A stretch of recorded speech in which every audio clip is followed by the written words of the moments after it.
So, of course, you've been in such a variety of great roles, but you're the one that was kind of selected for the Shooting Stars was Nine Perfect Strangers. You're in season 2 of that.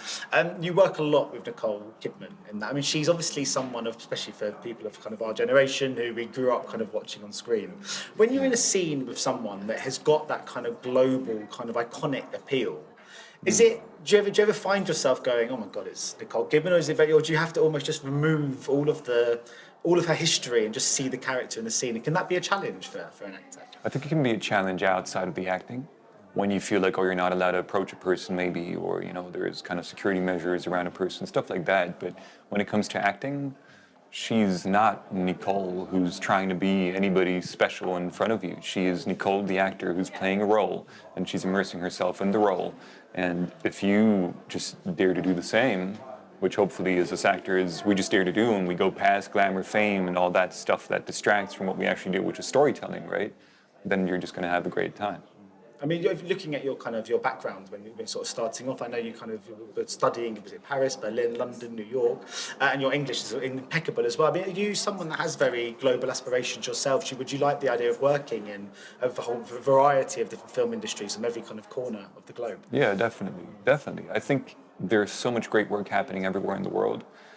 Depending on what strikes me, and maybe there's something inside of me that strikes somebody else at that moment, and we find that we're on to the same thing, that'd be wonderful. What I do know is that I'd love to, for example, just worked in Senegal, but it was a French production.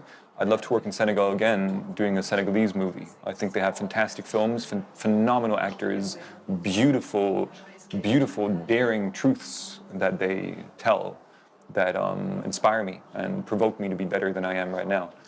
As also Taiwanese film, for example, is something where I'm like, wow. And I'd love to also work with some people from Myanmar, but that's a very difficult situation right now. I mean, you seem like a real student of the world as well. I mean, just having spent a couple of days around you the last couple of days, I could tell you're a very political person as well, and you believe in kind of speaking out as well about the causes that you feel invested in. As an actor with a platform, do you think there comes a responsibility to be someone to use that platform, to use your voice to help better the world that we live in? Absolutely. I don't think that there's any action that we can do as human beings that's not political. We've created a world that's based on social values and social norms. We have social contracts. If we breach them, if we don't, whatever we do, wherever we want to go with them, it's a political message we're going to put out there. So now the question is, where do you want to go? Do you want to feed into greed? Do we want to feed into control and power and maybe even domination? Therefore exploitation, imperialism? Is that what we want to have from our world? Or do we find ways to be good and allow for people to be seen? Do we want to dare to speak out against genocides happening in the world? Do we want to speak about Palestine?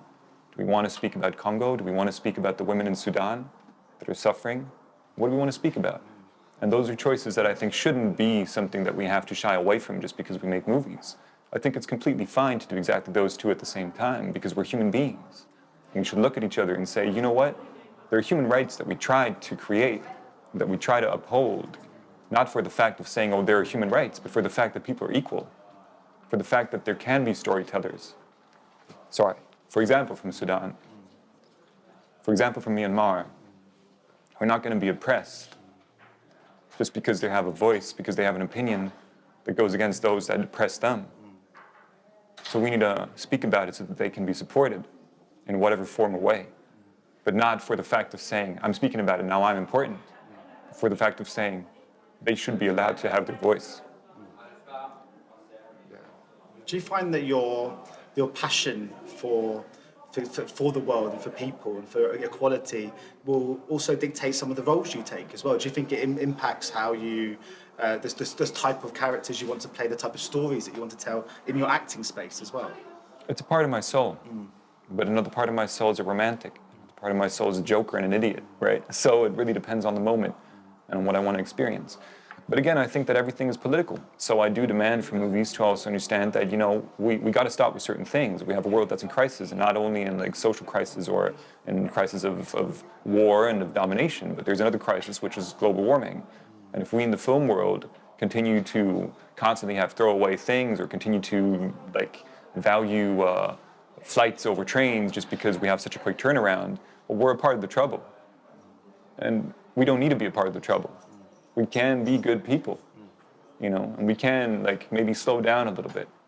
So Yeah, well, thank you for caring as much as you do. Thank you for asking your questions, and I hope that I could give you some answers that might empower or inspire. And they're wonderful. Thank you so much, Lucas. That's really appreciated. Thank you. Cheers. Ladies and gentlemen, you're watching Hey You Guys! Hey, you guys! Hey, you guys.